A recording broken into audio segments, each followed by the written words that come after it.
Assalamualaikum warahmatullahi wabarakatuh. My name is Reski Amullah Dania, and as you can see in the whiteboard, the topic I will explain here is about the definition of literary criticism, the features and function of literary criticism, the relationship between literary criticism, literary history, and literary theory, and the last is about the theory of literary criticism. Now I will explain about the definition of literary criticism. Literary criticism is the discipline of interpreting, analyzing, and evaluating works of literature. Literary criticism functions to study, interpret, and provide an assessment of literary text. Now we move to history of literary criticism. The word critic comes from the Greek krites, which means a judge. Krinein means to judge. Criterion means basic judgment. Kritikus in Indonesia, kritik means literary judge. This term came into effect at the end of the 4th before century. In the 2nd century, the notion of a critic or criticus also meant a grammaticus or grammarist, and in the Middle Ages, the term criticism was only used as a medical term in the critical sense. And in the 17th century, the term literary criticism expanded to include a system of literary theory and now called practical criticism. And the last for the 20th century, in English-speaking countries, the use of the word criticism was reaffirmed by books such as Principle of Literary Criticism, 1924 by I.A. Richards, the fashion term The New Criticism since J.C. Ransom in 1941, and the last Northrop Frye's Anatomy of Criticism in the 1957. So, after talking about the definition and history of literary criticism, we have to know what is the features and function of literary criticism itself. For the features of literary criticism is scientific because it is tied to theory, method, and object. For the function of literary criticism has several functions. First, literary criticism function for the development of literature. Second, literary criticism function as an explanation for literary connoisseurs. Third, literary criticism function for the science of literature itself. And the last is the function of literary criticism is also important in literary education to increase the perception of students. This is criticism is in the form of analysis and interpretation of certain literary works. And now I will explain the relationship between literary criticism, literary history, and literary theory. In essence, literary theory discusses in detail the aspects contained in literary work, but language convention, which include meaning, style, structure, word choice, and literary convention, which include themes, characters, characterization, plot, setting, and other that build integrity of a literary work.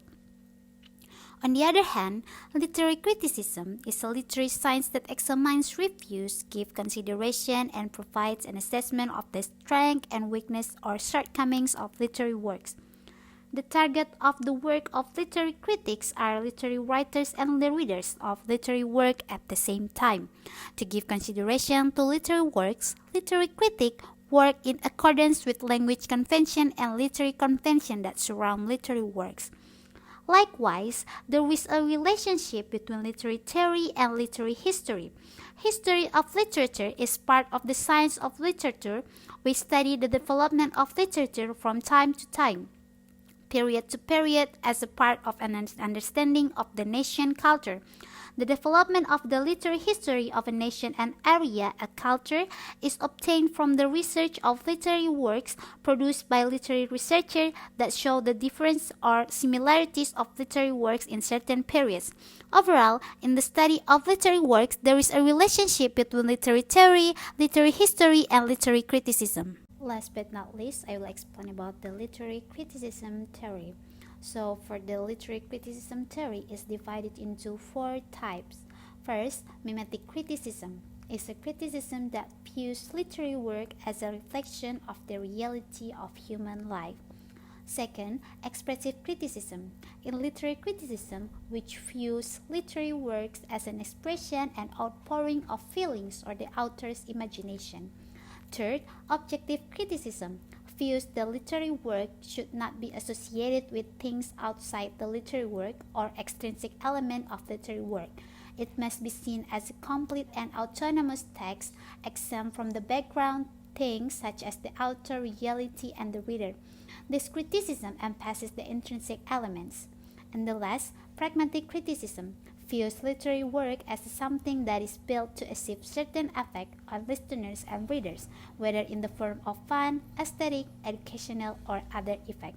So that's all my explanation, and the next material will continue explained by my friend Nur Alia Cahyani.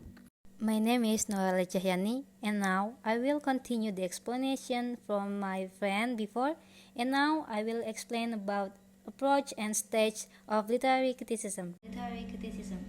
The first is semiotic approach. I have two definitions about semiotic approach. The first is an approach that views literary work as a science system. 2. As a science, semiotics systematically studies signs and symbols. Structural approach.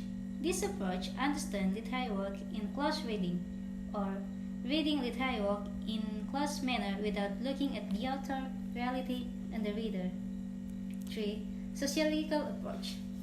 An approach to literature that connects literary work in aspects of society, or an extrinsic approach that makes things of social nature as an explanation of social phenomena. 4. Literary psychological approach. Literary psychological conduct literary studies by viewing literary work as a psychological activities of both the author and the readers. In writing their works, the author must present character with unique characters and behaviors to add interest to the stories they write. This aspect is raised by psychology. 5. Moral approach. This approach is based on the premise that literary work can be the most effective medium for fostering the moral and personality of a group of people.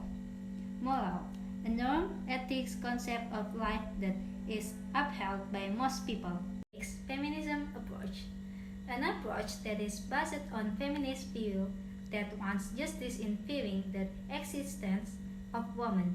And the last approach is reader response. The form of readers' response to literary work.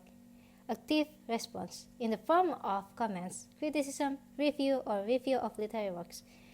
Passive response, how readers can understand a literary work and find the aesthetic nature in it.